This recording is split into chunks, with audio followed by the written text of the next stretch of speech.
Hey everyone, how you doing? And welcome back to my house. Say hello to my little friend, the Gibson guitar here. I want to demonstrate some percussive strumming and some associated muting techniques when you strum the guitar. And I suppose when you hybrid strum too, we're going to be doing some tricky things here today. We're going to start off with something relatively simple though, which is just percussive strumming. Now just have a look at this. I've got a G chord here. What I'm doing there is just a flow of strokes. I'm going to take that percussive stroke out. We're going to start with this as our template, alright? What I want to mention is that I'm making the second and fourth beats a little bit louder than the others. 1 and 2 and 3 and 4. 1 and 2 and 3 and 4. Long as I remember. That's just a little start of the Creedence Clearwater song there, of a particular Creedence Clearwater song there called He'll Stop the Rain, I think. But before I lapse into copyright area, I'll stop doing that. But I'm just pointing out that 2 and 4 are stronger, should be played stronger. They're called the backbeats. 1 and 2 and 3 and 4. 1 and 2 and 3 and 4. 1 and 2 and 3 and 4. Notice the wrist is nice and smooth too. Those second and fourth beats have to be a bit louder if you're going to get people to start to move and really to groove. Now, here comes the percussive stroke. I'm making these backbeats even more prominent by doing this. See that?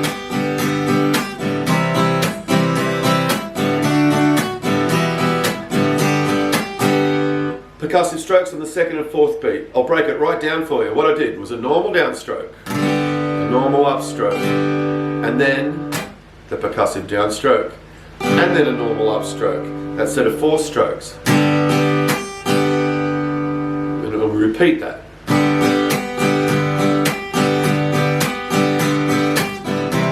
What a beautiful way to play. It takes some getting used to. Let me show you that particular percussive downstroke. Like that. Okay, so what I'm doing is I'm bringing the right hand down. This is for a right-handed guitar player. For left-handed guitar players, just reverse everything. I'm bringing the right hand down, and I am making contact with the bottom string, with the pick and the heel of the hand at the same time. I'm then pushing the pick across all the strings, and vitally important, I'm ending up down here beneath the top E string. That's important so that you can do another upstroke immediately after. Okay, I'll just do the percussive downstroke in the up. I'll do it back here in regular playing position, like that. So that's a percussive downstroke. Now that takes time. You've got to get used to it. You've got to be patient, and you'll go through all sorts of funny trial and errors. You'll do it too hard. You'll drop your pick. You might break a string, maybe. Actually, I've never seen that. Never seen someone break a string from practicing this technique. But the point is, it's going to be, you know, something you have to get used to, like a lot of things.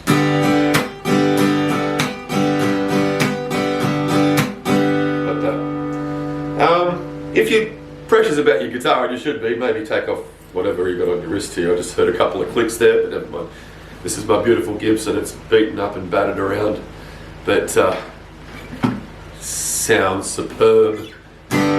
Anyway, so that is a percussive downstroke. I'm just going to get rid of one of these wristbands, actually, get that clicking sound out of the way. Get rid of the other wristband to get rid of the clicking sound out of the way. Oh, sorry about that. There we go. Isn't that lovely? Oh yeah.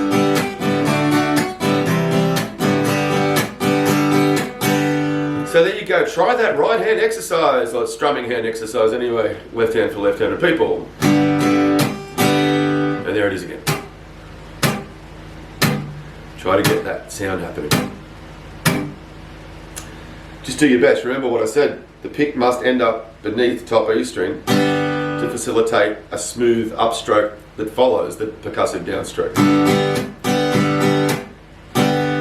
Like that. Just keep practicing and you'll get it. You'll get it. Okay, so that's right. That's that's producing a percussive stroke using the right hand or the strumming hand, can also do it using the chord hand, which in my case is the left hand, because I am a right-handed person. So, let's look at this now. I'll demonstrate first with the G chord again. This time my right hand's doing nothing apart from a normal strumming action. But what the left hand's doing is on the percussive stroke, I am going from a regular G chord grip using the old soccer ball grip, or tennis ball grip, which I explained in the first series of technique videos on basic strumming. I'm going from a G chord, I'm collapsing the fingers ever so gently, but quite quickly but gently, so that they come into contact with all of the strings, like that. I am going to approach the camera, okay, I hope you can see this even more clearly.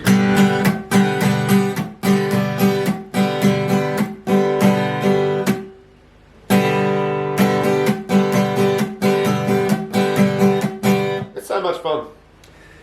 So again, we're going from a normal G chord grip, you know, where the fingers are curled and you're only using your fingertips to play the notes. The fingers are arched in a lovely fashion across the strings so that you can hear the open strings, okay?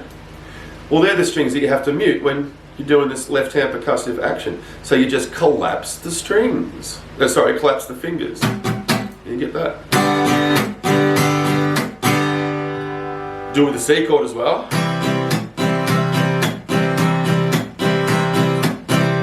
That's a slightly more kind of radical action, I suppose. You can see that? From that to that. With the D chord, now you're starting to get chords. With the D chord, you're only fretting 3 strings, the top 3 strings. So you've got 3 strings to mute now. I'm going to show you another way to do it. I'm going to get my pinky just to land on these strings now. Like that. Go down to a chord E minor where only 2 of the strings are muted. I'm going to use the ring finger this time.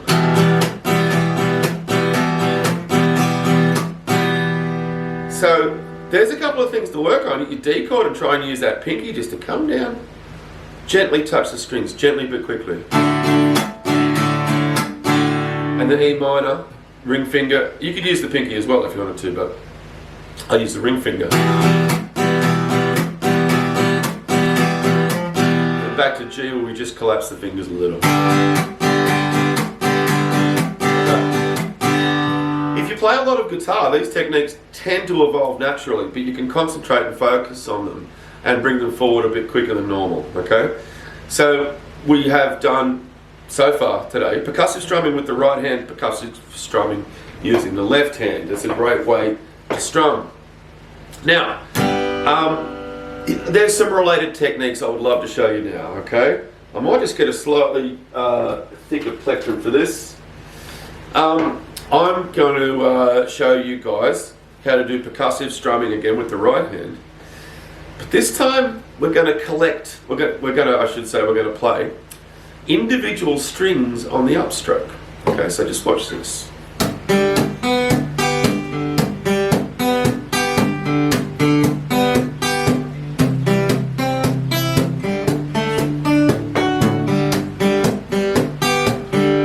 So that on this occasion, we're muting every beat. 1, 2, 3, 4. 1, 2, 3, 4. But what is different this time is that I'm actually targeting individual strings on the downstroke. So, for example, in this first G chord, we can really pick whatever pattern we want. We might do a pattern here where we do the downstrokes percussively, but we're going to target the G string on the first upstroke. We're going to target the B string on the second upstroke and the top string on the third upstroke, like this. You can see that? Whoops. Whoops. Now I'll do upstrokes on the D string, the G string, the B string and the E string.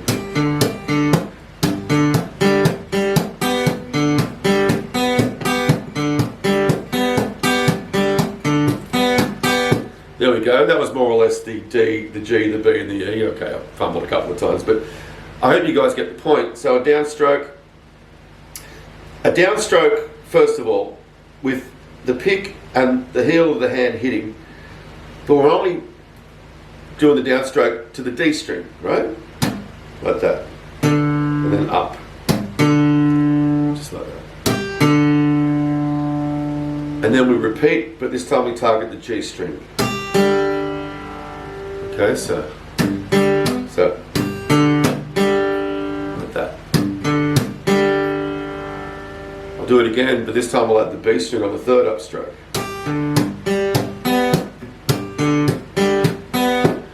And now we'll do four downstrokes and upstrokes, and we'll target the top string at the end as well.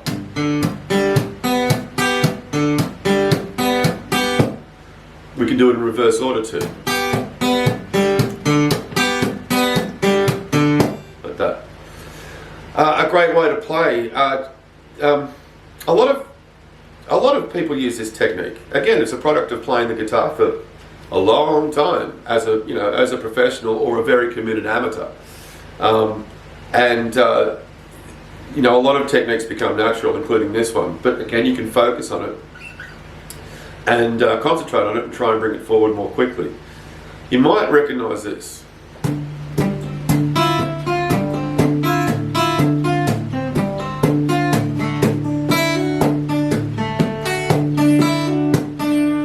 That's the start of Neil Young's Old Man. And that's using that technique. I only mention Neil Young because I know that he uses this technique quite a lot, but it's a widely used technique, and why wouldn't it be? It's such a beautiful way to play the guitar. We'll try it on a C chord.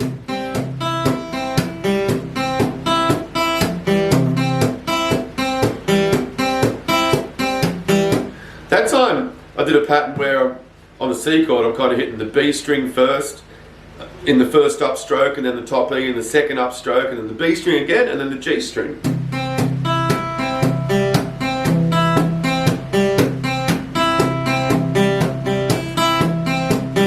And almost did it properly on all four repeats then. What more can be said about that technique? I hope I've explained it well to you guys, and you can go away and do a little practice on it now. Still a bit more, E minor.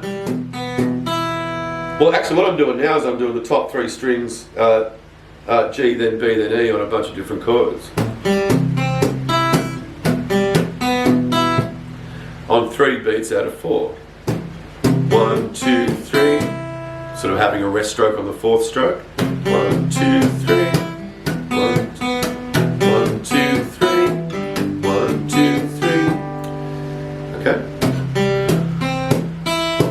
Slow it down if you want to. Did a sneaky hammer on there. Again, it means you're going to come down on the strings with the heel of your hand close to the bridge there, and just target those upstrokes. Okay, so far we've looked at percussive strokes with using the right hand.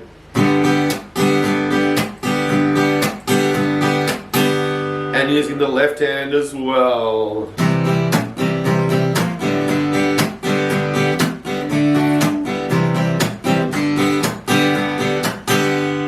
And then right hand, muting downstroke, followed by single string upstroke.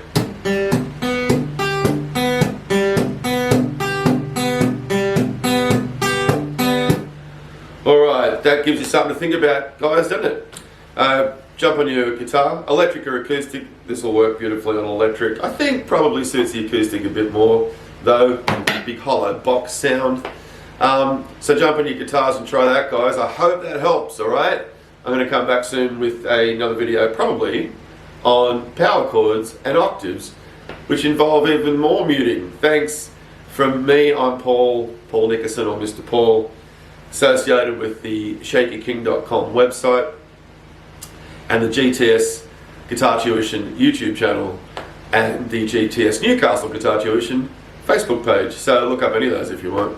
Have a lovely day and play some guitar. Bye bye.